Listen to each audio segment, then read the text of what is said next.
ఓం మహాగణాధిపతయే నమః. ఓం గురుభ్యో నమః. ఓం శ్రీమాత్రే నమః. పరమేశ్వర స్వరూపమైనటువంటి జ్యోతిష, వాస్తు మరియు ఇతర అనేకమైనటువంటి శాస్త్రములను మనకు అందించినటువంటి మహర్షులకి నమస్కారం. హయగ్రీవ హయగ్రీవ హయగ్రీవేతి యో వదయత్తస్య నిస్సరతే వాణి జన్మకన్యా ప్రవాహవత్. అరుణాం కరుణాతరంగితాక్షీం ధృతపాశాంకుశపుష్పబాణచాపాం అనిమాది విరావృతాం మయూకైః అహమిత్యేవ విభావయే భవానీం. శ్రీమాత్రే నమః. ప్రేక్షకులకి ఆ లలితాంబిక అమ్మవారి యొక్క అనుగ్రహం పరిపూర్ణంగా కలగాలని మనస్ఫూర్తి కోరుకుంటూ మనం ఈరోజు చెప్పుకోబోయే టాపిక్ ఏమిటంటే, చాలామంది వ్యాపారాలు చేస్తూ ఉంటారు. కొంతమందికి అద్భుతంగా కలిసి వస్తే మరి కొంతమంది నష్టపోతూ ఉంటారు. అదేవిధంగా ఆ వ్యాపారాల్లో కూడా కొంతమంది పార్ట్నర్షిప్స్లో చేస్తుంటారు.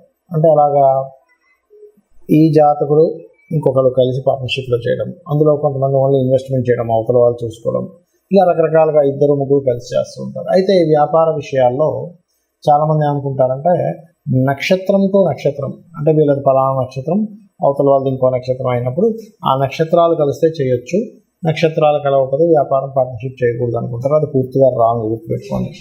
అసలు అది ఎలా చూడాలి?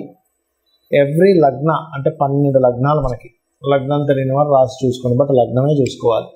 ప్రతి లగ్నానికి అసలు వ్యాపారం అభివృద్ధి అవ్వడానికి ఏం చేయాలి, ఒకవేళ పార్ట్నర్షిప్స్ చేస్తున్నాము కానీ పాడైపోయింది అన్నప్పుడు దానికి రెమెడీ ఏం చేసుకోవాలి, అసలు పార్ట్నర్షిప్ చేయడానికి మీ లగ్నరీత్యా సప్తమ స్థానాధిపతి ఎవరు చూడాలి, అదేవిధంగా మీరు ఏదైనా ఒక వ్యాపారం చేసుకోవాలంటే అసలు మీ జాతకంలో ఏం చూసుకోవాలనేటువంటి విషయాలు మనం ఇప్పుడు తెలుసుకుందాం. వృషభ లగ్నము లేదా వృషభ రాశి, అసలు లగ్నం నుంచే చూసుకోండి. సర్వసాధారణంగా వృషభం వారికి బిజినెస్ తెలివితేటలు ఎక్కువగా ఉంటాయి. బికాజ్ ఆఫ్ పంచమ స్థానాధిపతి బుధుడు అయ్యాడు కాబట్టి. అదేవిధంగా మరి వాళ్ళకి అంత తెలివితేటలు లేవు, వృషభ లగ్నంలో పుట్టారంటే బుధుడు పాడై ఉంటాడు సింపుల్గా. అయితే అసలు మీరు వృషభ లగ్నం వారు ఏ అధిపతులు బాగుండాలి అనేటువంటిది ఫస్ట్ చూసుకోండి. ఎందుకంటే పార్ట్నర్షిప్స్ కానీ బిజినెస్ కానీ పార్ట్నర్షిప్ అయితే ఖచ్చితంగా సప్తమాధిపతి బాగుండాలి, అంతేగాని నక్షత్రం బట్టి కాదు. నక్షత్రం బట్టి కేవలం మనసులు కలుస్తాయి, మైండ్ సెట్లు కలుస్తాయి, కానీ బిజినెస్ సక్సెస్ అవ్వాలని రూల్ లేదు. ఇది గుర్తుపెట్టుకోండి. ఫస్ట్ ఆఫ్ ఆల్ వృషభం వారికి కనుక చూసుకుంటే చంద్రుడు 3వ అధిపతి అవుతాడు. అంటే మీరు ఏదైతే బిజినెస్ ప్రారంభించడానికి, ఒక కమ్యూనికేట్ చేయడానికి, ఇప్పుడు ఏ బిజినెస్ అయినా సరే మనం చెప్పాలి అవతల వాళ్ళకి, ఏమండి నా ప్రోడక్ట్ ఇలా ఉంది, నా ప్రోడక్ట్ ఈ రకంగా ముందుకు వెళ్తుంది, నా ప్రోడక్ట్ ఇన్ని క్వాలిటీస్ ఉన్నాయి, మేము ఇట్లా సప్లై చేస్తామని మీరు కమ్యూనికేట్ చేయడానికి, కస్టమర్తో మాట్లాడడానికి 3వ అధిపతి చాలా ముఖ్యం. అందుకే చూడండి, ఎవరికైనా 3వ స్థానాధిపతి పాడయ్యాడు అంటే ఏమవుతుంది, వాళ్ళకి సరిగ్గా మాట్లాడడం రాదు. కాబట్టి మీ చంద్రుడు బాగున్నాడో లేడో చూడాలి. మీ చంద్రుడు కనుక పాడయ్యాడు, వ్యాపారం ప్రారంభిద్దాం అనుకుంటే ముందుకు వెళ్ళదు. అలాంటప్పుడు మీరు చేయాల్సింది ఏమిటి, మెడిటేషన్ చేయడము, లేకపోతే శివాలయాలకు వెళ్ళి అక్కడ ఏదైనా పాలను దానంగా ఇవ్వడము, లేనట్లయితే అన్నదానాలు చేయడము, బియ్యం దానం చేయడం చేస్తుంటే చంద్రుడు బలపడతాడు. ఇక నెక్స్ట్ స్టెప్ వచ్చేసి సప్తమాధిపతి మీకు కుజుడు అవుతాడు. సో కుజుడు ఇక్కడ ఏమిటంటే, కుజుడు పాత్ర ఏమిటి అంటే, కొంచెం సమాజంలో మీరు కొంచెం స్ట్రెస్ఫుల్గా వెళ్ళవలసి వస్తుంది మీ బిజినెస్లో. అదేవిధంగా మీకు వచ్చే జీవిత భాగస్వామి కానివ్వండి, లైఫ్ పార్ట్నర్ కానివ్వండి, కొంచెం స్ట్రైట్ ఫార్వర్డ్ నేచర్ ఉన్న వ్యక్తి వస్తాడు అనేటువంటిది కుజుడు చెప్తున్నాడు. అంటే ఏమంటే, మీరు మెంటల్గా మీరు ఫిక్స్ అవ్వాలి. ఒక పార్ట్నర్షిప్ చేస్తున్నాం అన్నప్పుడు మీ కుజుడు ఎలా ఉన్నాడు, మీ మార్స్ కనుక ఎగ్జాల్టెడ్ పొజిషన్లో ఉన్న శుభగ్రహాలతో కలిసి ఉన్నాడు, పార్ట్నర్షిప్స్కి ఇబ్బంది ఏమీ లేదు. అంతేగాని మీరు ఫలానా నక్షత్రంలో పుట్టాడు కాబట్టి అవతల వాళ్ళ నక్షత్రం ఫలానాది కాబట్టి నక్షత్రాల వల్ల బిజినెస్ అనేటువంటిది ఉండదు. ఇది గుర్తుపెట్టుకోండి. కేవలం మనసులు కలుస్తాయి. అంటే ఏమిటి, నక్షత్రం మ్యాచ్ అయింది, అప్పుడేంటి, దీన్ని ఫస్ట్ చూసుకుని దాని తర్వాత నక్షత్రం చూసుకోండి. అప్పుడు ఏంటంటే మీరు చెప్పేది ఆ వ్యక్తికి అర్థమవుతుంది, ఆ వ్యక్తి చెప్తే మీకు అర్థమవుతుంది. కానీ ఇక్కడ సప్తమాధిపతి పాడయ్యాడు, మీకు బిజినెస్ యోగాలే లేవనుకోండి, మనుషులు ఇద్దరు అర్థం చేసుకుంటారు కానీ బిజినెస్ ఫైనల్గా బిజినెస్ పోతుంది. బాగా కలిసే ఉంటారు కానీ బిజినెస్ పాడవుతుంది. ఇక్కడ బిజినెస్ పాడవడం ఒక ఎత్తు, బిజినెస్ బాగుండడం ఒక ఎత్తు, మనసులు కలవడం ఒక ఎత్తు. ఇది అర్థం చేసుకోండి. సో మీ కుజుడు పాడయ్యాడు సప్తమాధిపతి, సమాజంలో మీ ప్రోడక్ట్ వెళ్ళడానికి ఉండేటువంటి ఏదైతే ఉందో అది సరిగ్గా వెళ్ళదు, సమాజంలో రీచ్ అవ్వదు. అప్పుడు మీ కుజుడు ఏ గ్రహాల ద్వారా పాడయ్యాడో చూసుకోవాలి. ఆంజనేయ స్వామి టెంపుల్స్కి వెళ్తుండాలి, లేదా నరసింహస్వామి ఆరాధన చేసుకుంటూ ఉండాలి, ఇట్లాంటివి చేస్తూ ఉండాలి. లేదా కందులు దానంగా ఇవ్వడము, గోవు క్యారెట్స్ తినిపించడము, బెల్లం తినిపించడం లాంటివి చేస్తుండాలి. ఇక ఫైనల్గా మనం ప్రారంభించాము, మార్కెట్లోకి వెళ్ళాము, ఫైనల్గా లాభాన్ని ఇచ్చేది ఎవరు మీకు అంటే గురుగ్రహం అవుతుంది. సో ఈ గురుగ్రహం కనుక బాగుంటే ఫైనల్గా లాభాలు వస్తాయి. అంటే బాగుండడం అంటే ఏంటి, పాపగ్రహ సంబంధం లేకుండా శుభగ్రహ సంబంధం ఉంటూ శుభస్థానాల్లో ఉంటూ ఎటువంటి బ్యాడ్ పోర్ట్ఫోలియోస్ రాకుండా ఉండాలి. ఈ జూపిటర్ కనుక బాగున్నాడు అనుకోండి, మీరే బిజినెస్లో గురువు అవుతాడు. అంటే ఏంటి, అర్రే ఆయన చూసి మనం నేర్చుకోవాలి, ఎంత చక్కటి ప్రణాళిక వేశారు, బిజినెస్ గురువు అంటూ ఉంటారు. అంటే ఏమిటి, అబ్బా ఎంత బాగా చేశాడని మిమ్మల్ని ఫాలో అవుతారు. మీ జుట్టు కనుక బాగుండి మీరు ఆ రకంగా లాభాలు కనుక సంపాదించగలిగితే. అదేవిధంగా ఒక్కొక్కసారి ఆ గురువే కనుక ధనాన్ని ఇచ్చేవాడైతే ఏమవుతుంటుందంటే సర్వసాధారణంగా మీరు దానికి సంబంధించిన ట్రైనింగ్ సెంటర్స్ కూడా పెడుతూ ఉంటారు. ఈ రకంగా జుపిటర్ బాగోలేడు ఉదాహరణకి, అప్పుడు ఏమవుతుంటుంది, మీ ద్వారా ఇంకోటి పాఠం నేర్చుకుంటాడు. ఏంటి, అమ్మో వీడు ఇలా చేసి, ఈ వ్యక్తి ఇలా చేసి, అమ్మాయి కావచ్చు అబ్బాయి కావచ్చు ఈ రకంగా చేసి నష్టపోయారు కాబట్టి ఆ రకంగా చేయకూడదు అని నేర్చుకుంటారు. కాబట్టి ఏమిటి, మీకు ఫైనల్గా మీకు ప్రోడక్ట్ వచ్చేసి మీకు ఫైనల్గా మీకు లాభాలు రావాలంటే దత్తాత్రేయుడి యొక్క ఆరాధన చేయడము, దక్షిణామూర్తి స్తోత్రాలు చదవడము, జై గురుదత్త శ్రీ గురుదత్త అనుకుంటూ ఉండడం. అన్నిటికీ కూడా ఏ లగ్నం ఏ రాశి వారైనా సరే లలిత సహస్రనామాల్లో ఓం ఇంద్రగోప పరిక్షిప్త స్మరతూనా భజంగికాయ నమః నామస్మరణ చేసుకుంటే కూడా వ్యాపారాల్లో లాభం వస్తుంది. అసలు ఒక వ్యాపారం కలిసి రావాలి అంటే స్టెప్ బై స్టెప్ నేను మీకు కొన్ని విషయాలు చెప్తాను. అంటే నేను చూసిన అనేక వందల వేల జాతకాలు, అనేక మందితో మాట్లాడి అనేక వ్యాపార సంబంధించిన అనుభవాలతో చెప్తున్నటువంటి అంశం గుర్తుపెట్టుకోండి.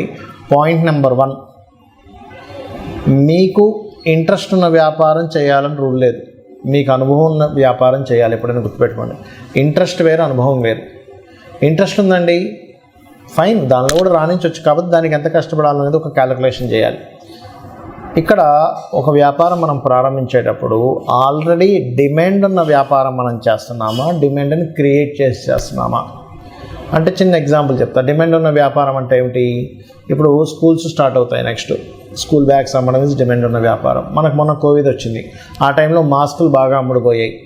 బాగా వర్షం పడుతున్నప్పుడు మిరపకాయ బజ్జీలు ఎవరైనా కొనుక్కుంటారు.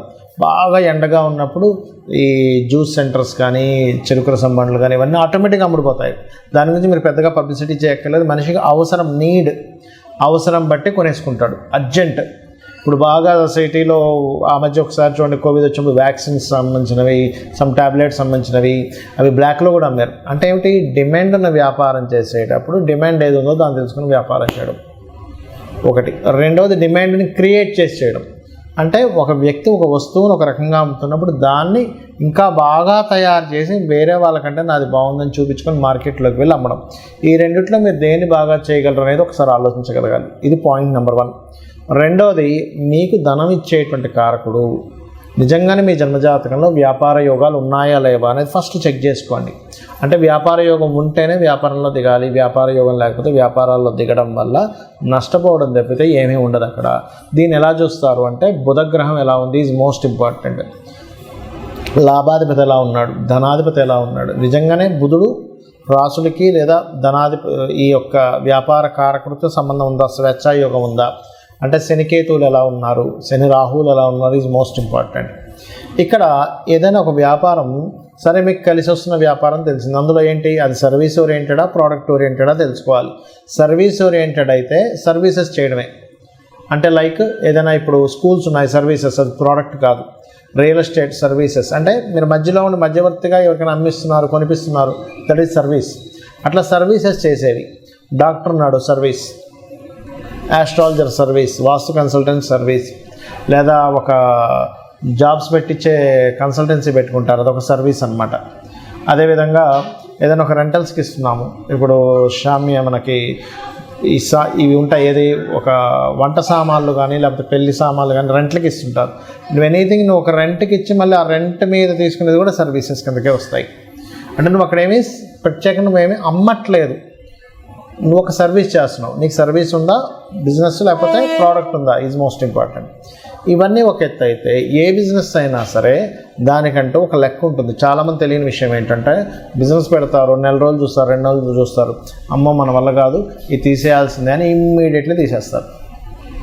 ఒక మొక్క మనం నాటినప్పుడు, ఒక విత్తనం వేసినప్పుడు ఆ విత్తనం చిగురించి పైకి రావడానికి దానికి ఒక టైం పడుతుంది.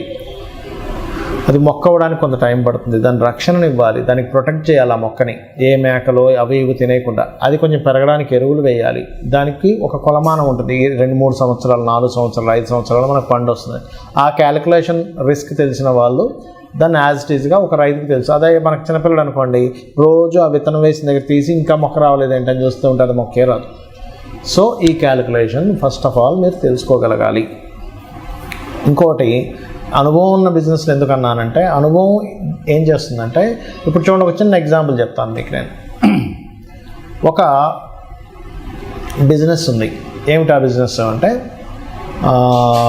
చిన్న ఎగ్జాంపుల్ మీకు ఏం చెప్తాను, ఒక జ్యూస్ బిజినెసే ఉందనుకుందాం, లేకపోతే ఒక పాల వ్యాపారమే ఉందనుకుందాం. ఒక వ్యక్తి పాల వ్యాపారం, ఇద్దరు ఫ్రెండ్స్ పాల వ్యాపారం ప్రారంభించారు. ఒక వ్యక్తి ఏమో లక్షలు సంపాదిస్తున్నాడు, ఇంకో వ్యక్తి ఏమో అప్పుల పాలయ్యాడు.